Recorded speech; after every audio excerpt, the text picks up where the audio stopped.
דור שלם מבקש את זה ורוצה את זה. דור שלם יודע באמת את חשיבות הצעקה, ויודע גם את חשיבות של ההתקהלות בקהל עצום וגדול של הצעקה, שהוא באמת יכול לפעול על השם יתברך, שבאמת יבוא ויתערב בכל העניינים האלה.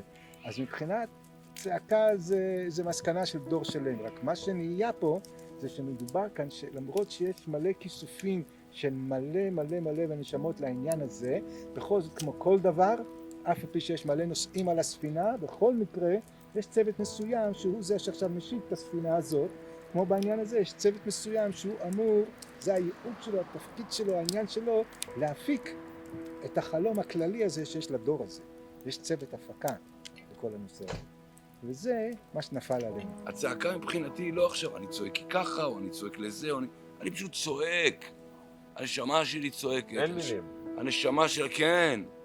אתה מבין? ואני לוקח את זה ברצינות. והמדבר זה דבר רציני בשבילי. כן, זה ללכת למקומות. עכשיו, אני חושב שזה נפלא שהיינו שם מיום ראשון. זה, כן, ועוד שעשינו התכוונות מקודם.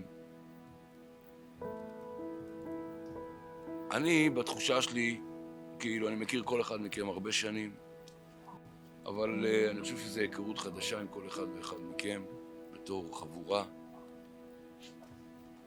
אני מאוד מאוד מעריך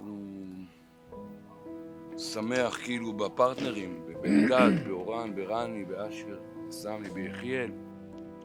החלום הוא אחלה חלום, וגם אני האמת נדבקתי בו. אני בן אדם פרקטי, אבל נדבקתי בו, כי זה... למה? כי כמו שאתה אומר, אנחנו באמת צריכים לצעוק ולהביא את הגאולה. זה העניין. צריך לרדת מהבמות האלה, ואנחנו יכולים לעשות אירועים גם של 2,000 ו-3,000 ו-4,000 ו-5,000 ו-7,000 ו-40,000 גם. לעשות את זה אפילו בלי סאונד, אחי. אני לא חושב שיש דבר יותר תמים ובריא, וכבר מהניסיון שלנו הבנו את זה.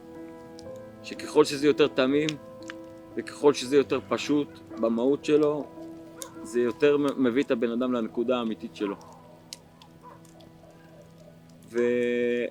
ומניסיון ראיתי מקומות שישבו, בוא נגיד 7,000 ו10,000, ישבו מסביב למעגל, ושמעו אחד את השני, כי היה שקט. זהו, לדעתי צריך פשוט לעבור לקטע היותר התנדבותי. אנחנו לא צריכים להתעלות בגופים שדורשים כסף. אתה מבין? לא צריך להתעלות בשום גוף שדורש כסף. למה?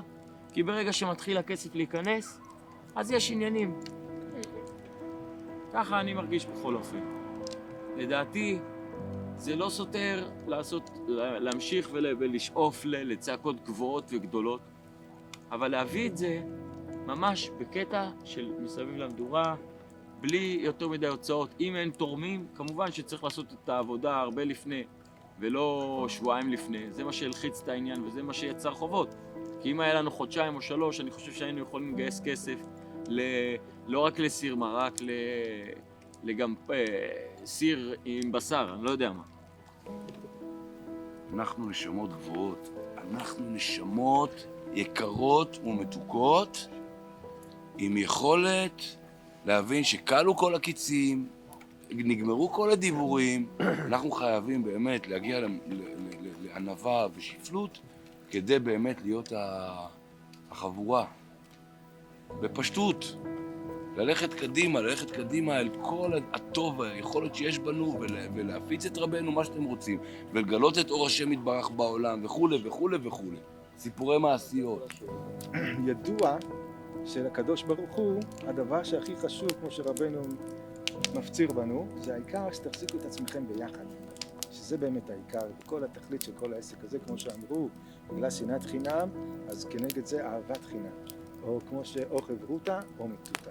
שהדבר הכי יקר אצל הקדוש ברוך הוא, זה לאו דווקא אם הם הצליחו באיזה משימה או באיזה רמה, אבל איך החברותה שביניהם, איך הם שמרו על השלום ביניהם, איך הם זה.